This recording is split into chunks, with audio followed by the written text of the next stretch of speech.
Hello friends, இந்த வீடியோவில் வீட்டில் இருக்கக்கூடிய வாழைப்பழம் அதுக்கப்புறம் கோதுமை மாவு வச்சு ஒரு 10 நிமிஷத்தில் சிம்பிள் அண்ட் டேஸ்டியான ஒரு ஈவினிங் ஸ்நாக் எப்படி பண்ணுறதுன்னு தான் பார்க்க போகிறோம். இது ஈஸியாக பண்ணலாம். வீட்டில் வாழைப்பழம் அதிகமாக இருந்துச்சுனாலும் இல்லை ரொம்ப பழுத்துருச்சுனாலும் இந்த மாதிரி செஞ்சு பாருங்கள். ரொம்பவே டேஸ்ட்டாக இருக்கும். அதை வேஸ்ட் பண்ணாத மாதிரியும் இருக்கும். ஸோ இப்போ இது சிம்பிள் அண்ட் டேஸ்டியான ஒரு ஈவினிங் ஸ்நாக் எப்படி பண்ணுறதுன்னு பார்க்கலாம். வாங்க வீடியோக்குள்ளே போகலாம்.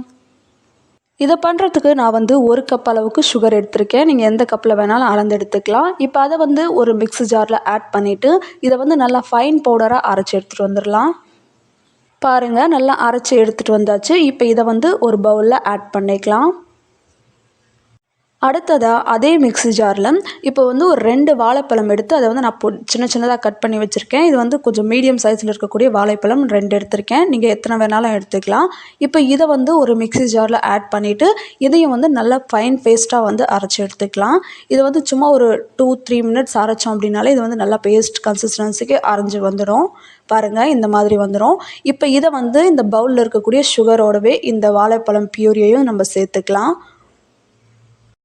அடுத்ததாக இது கூட நம்ம சர்க்கரை அளந்து எடுத்த அதே கப்பில் 1 கப் அளவுக்கு கோதுமை மாவு சேர்த்துக்கலாம். 1 கப் சர்க்கரைக்கு 1 கப் கோதுமை மாவு சேர்த்துக்கலாம். இது கூடவே ஒரு 2லிருந்து 3 டேபிள் ஸ்பூன், அதாவது ஒரு 1/4 கப் அளவுக்கு நான் அரிசி மாவு சேர்த்துருக்கேன். நீங்கள் இதுக்கு பதில் ரவை கூட சேர்த்துக்கலாம். இது கூடவே ஒரு 1/2 டேபிள் ஸ்பூனுக்கும் கம்மியாக சோடா உப்பு ஆட் பண்ணிக்கலாம். இப்போ இதை நம்ம நல்லா கலந்து விட்டுக்கலாம். இப்போ ஃபஸ்ட்டு தண்ணி எதுவுமே சேர்க்காமல் நம்ம நல்லா கலந்து விட்டுக்கலாம். அதே கன்சிஸ்டன்சியில் இது கரெக்டாக வந்துருச்சுன்னா ஓகே. தண்ணி பத்தலை அப்படிங்கிற பட்சத்தில் நம்ம இன்னும் கொஞ்சம் தண்ணி சேர்த்து இப்போ பிசைஞ்சிக்கலாம். நான் இந்த மாதிரி பிசைஞ்சதுக்கு இது ரொம்பவே கொஞ்சம் கெட்டியாக இருக்கிற மாதிரி தான் இருந்துச்சு. அதனால் இது கூட கொஞ்சமாக மட்டும் தண்ணி ஆட் பண்ணி இதை நான் நல்லா கலந்து விட்டுக்கிறேன். இது ஒரு போண்டா மாவு கன்சிஸ்டன்சிக்கு வரணும். அந்தளவுக்கு பாருங்கள், கொஞ்சமாக தண்ணி சேர்த்து இது நல்லா கலந்து விட்டுக்கிட்டாச்சு. இப்போ இது கரெக்டாக இருக்குது. இப்போ இதை செய்கிறதுக்கு ஒரு கடாயில் எண்ணெய் ஊற்றி எண்ணெய் நல்லா சூடானதுக்கப்புறமா இதில் நம்ம குட்டி குட்டி பால்ஸாக எடுத்து இதில் போட்டுக்கலாம். போண்டா எப்படி செய்வோமோ அந்த மாதிரி இது குட்டி குட்டி போண்டாவாக எடுத்து நம்ம இதில் போட்டுக்கலாம். எண்ணெயில் போட்டு ஃப்ரை பண்ணிக்கலாம். அதே மாதிரி இந்த மாவோட கன்சிஸ்டன்சி நல்லா திக்காக இருக்கணும். ரொம்ப தண்ணியாக இருந்துச்சு அப்படின்னா அது அப்படியே ஒரு மாதிரி பிரிஞ்சு போகிற மாதிரி ஆகிடும். மேபி இது அந்த வாழைப்பழம் பியூரியிலே நம்ம கலக்கிறப்போ சரியாக போயிடும். பத்தலைனா மட்டும் நீங்கள் எக்ஸ்ட்ரா தண்ணி சேர்த்து பிசைஞ்சுக்கோங்க. இது நல்லா தண்ணியாக மாதிரி போயிடக்கூடாது அப்படின்றதுக்கோசம் தான் நம்ம ஃபஸ்ட்டே சுகரை நம்ம நல்லா பவுடர் பண்ணிவிட்டு சேர்க்குறோம். இப்போ இதில் சேர்த்துட்டு இதை நம்ம ஃப்ரை பண்ணி எடுத்துக்கலாம்.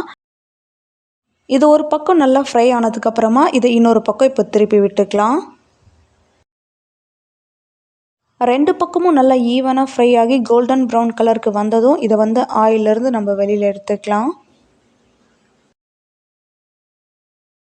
இதே மாதிரியே மீதி இருக்கக்கூடிய எல்லாத்தையுமே நம்ம ஃப்ரை பண்ணி எடுத்துக்கலாம். அவ்வளோதாங்க, 10 நிமிஷத்தில் நல்லா சிம்பிள் அண்ட் டேஸ்டியான வாழைப்பழ இனிப்பு போண்டா சூப்பராக ரெடி ஆகிடுச்சு.